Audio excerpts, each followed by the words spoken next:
හැදූ වැඩූ දෙමව්පියන්ට ගොඩක් පිං. මාව මම කියලා කෙනෙක් මේ ලෝකයට දුන්නට. දන්නවද? මම වැඩියෙන්ම ආදරේ කාටද කියලා. වෙන කාටවත්ම නෙවෙයි. මම ගොඩක්ම ආදරේ මට. මට විතරමයි. මගෙන් පස්සේ තමයි අනෙක් අය ඉන්නේ. ඒකත් ගොඩක් නෑ. හරියටම මට දැනෙන රිදෙන තරමට හිත පුරා ආදරේ කරන්න පුළුවන් අය ඉන්නේ හරියටම මගේ මේ එක අතක ඇඟිලි ගානට. ඒ කියන්නේ 5 දෙනයි. ඒ අය ඇරුණාහම මාත් එක්ක 6 දෙනයි. ඒ වගේම කරුණාව, මෛත්‍රිය, ලෙන්ගතුකම් වලින් පිරුණු ලස්සන හිතක් මට තියෙනවා. ඒක දන්නෙත් මම විතරමයි. අර 5 දෙනාගෙන් පස්සේ හැම මිනිහෙකුටම කරුණාවෙන්, ගෞරවයෙන් සලකන්න පුළුවන් ඒ ගානට පිරුණු ලස්සන හිතකුත් මට තියෙනවා. මම කිව්වනේ මම වැඩියෙන්ම ආදරේ මට කියලා. ඒ ඇයි දන්නවද? මට මම ආදරේ නැත්නම් මට වෙන කිසිම කෙනෙකුට ආදරේ කරන්න බැහැ. මුලින්ම අපිට පුළුවන් වෙන්න ඕන තමන්ට ආදරේ කරන්න. එතකොට තමයි අපිට පුළුවන් වෙන්නේ අනෙක් අයට ආදරේ දෙන්න. මම හැම වෙලේම උත්සාහ කරනවා මාව සතුටින් තියන්න. හැබැයි මගේ සතුට වෙනුවෙන් තව කෙනෙකු රිදවන්න නම් මම කැමති නැහැ. මගේ පවුල තමයි මගේ එකම හයිය. ඒක හැම වෙලාවෙම මම මතක් ගන්නවා. මොකද මම මගේ හිතේ සැනසීම සතුට හරි පරිස්සම් එහෙම හිතෙද්දි මට දන්නවද මටත් තිබුණ කාලයක් නෑයෝ යාළුවෝ තව අය නිසා මගේ හිත රිදවගත්තු. කියන්න සතුටුයි. දැන් නම් කවුරුත් නිසාවත් මේ හිත හෙල වෙන්නවත් නැහැ. හරිම හයයි. හෙල වුණොත් හෙල වෙන්නේ අර මම කලින් කියපු 5 දෙනා වෙනුවෙන් විතරයි. ගොඩක් අය කැමති අපේ සතුට රැකෙනවට වඩා සතුට නැතුව යනවට. හොඳට මතක තියාගන්න ඔයාට ඔයා විතරයි. සමහර වෙලාවට අම්මා තාත්තත් මග අරිනවා අසරණ වෙද්දී. හැම අම්මා තාත්තම නෙවෙයි සමහර කියලා වචනෙකුත් මම එකතු කළානේ. ගොඩක් අය පින් කරන්නේ ඇත්තටම හිතේ ශ්‍රද්ධාවකින් නෙවෙයි.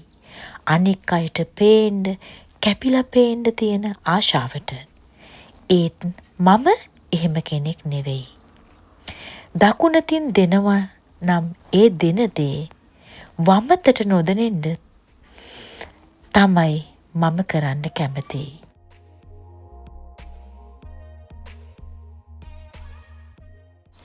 දිය යුතු තැනට පමණයි මම දෙන්නේ. අරයට මෙයාට පේන්න, දැනෙන්න ලොකුකම් නම් නෑ කවදත් මගේ ළඟ. මොකද මගේ ගෙදරට මට කණ්ඩ අඳින්න දෙන මගේ මහත්තයා විඳිනව දුක් ගොඩක්. ලෝකෙට පේවෙන්න ඒ දේවල් විනාශ කළොත් මම අපරාධේ ඔහුගේ දහඩිය මහන්සිය හැමදාම මේ අතපය 4 ශක්තිමත්ව අපේ තියෙන්නේ නැහැ. නිකරුණේ නාස්ති කරොත් වැටෙනවා මුළු පවුලක්ම. ඒ වැටීමට මම ගොඩක් බයයි. කවදාවත් වැඩි හිටියන් ඌ පමණින් ඔබව වැරදි මගකට මෙහෙවන්න හදනවා නම් කවුරුන් හෝ මම හැදුවේ ලොකු කෙරුවේ මේක කරන්න අරක කරන්න කියනවා නම් පසුබට නොවේ ඔවුන්ට විරුද්ධව හිටගන්න. නැත්නම් අවසානයේ කඳුළු හැලෙන්නේ ඔබේම දෙනෙතින් විතරක්මයි. මෝඩයොත් වයසට යන බව හොඳින් මතකයේ තබා ගන්න. කවදාවත් මම හොරකම් කරලා නැහැ. අල්පෙනිත්තක් කතාගෙන්වත් කේලම් කියලත් නැහැ. කවදාවත් කාටවත්. දන්නවද කේලම් කියන්නේ බයගොල්ලන් බව.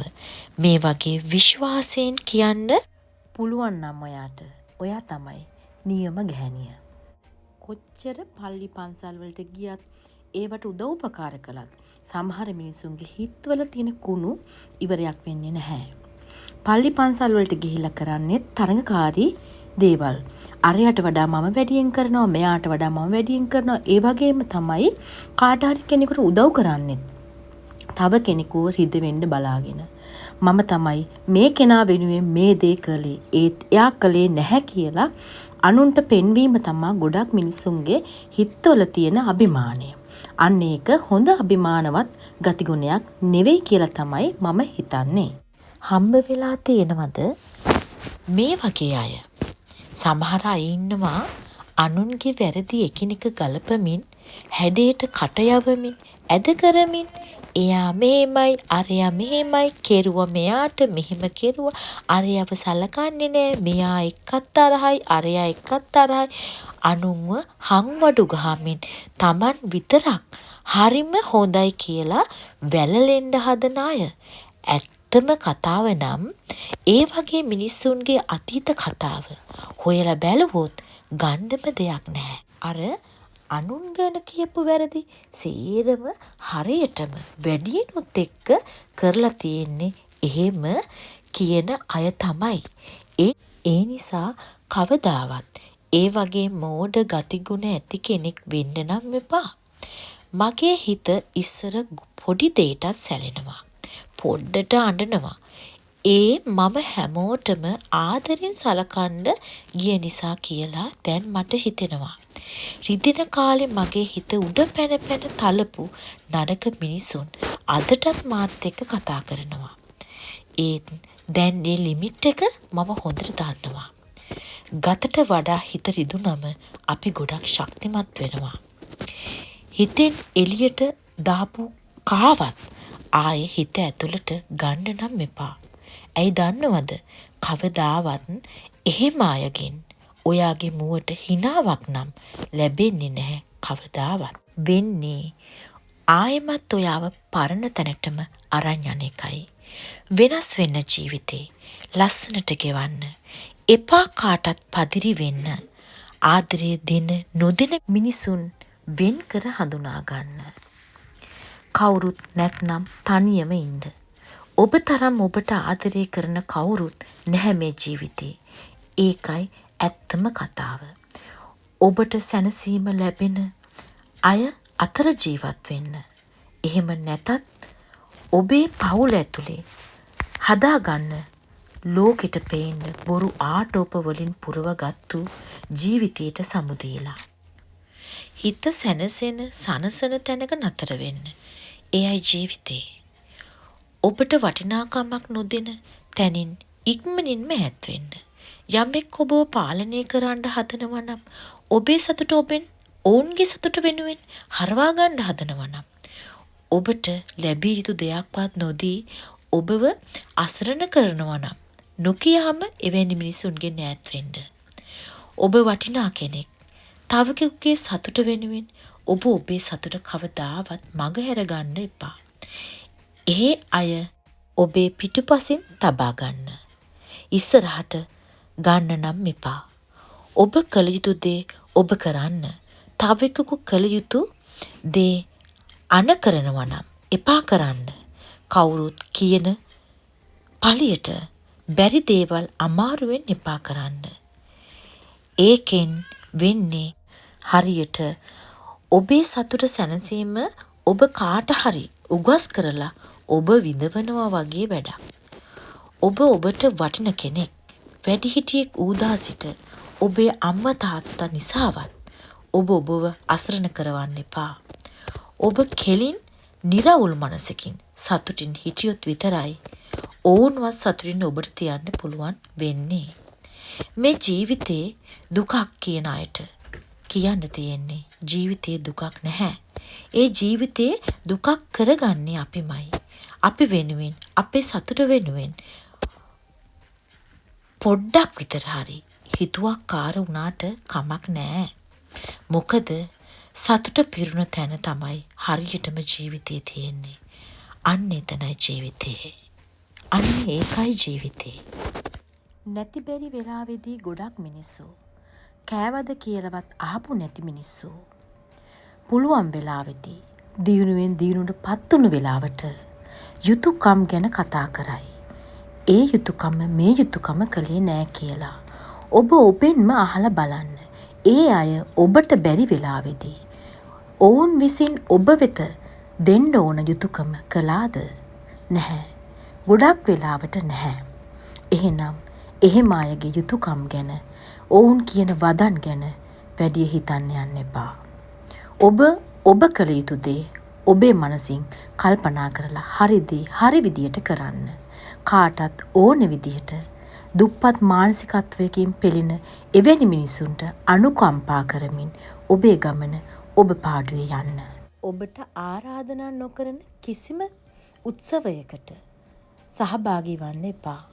ඔබට ඔවුන් වටිනාකමක් නොදෙන නිසා තමයි ඔබට ආරාධනා නොකරන්නේ.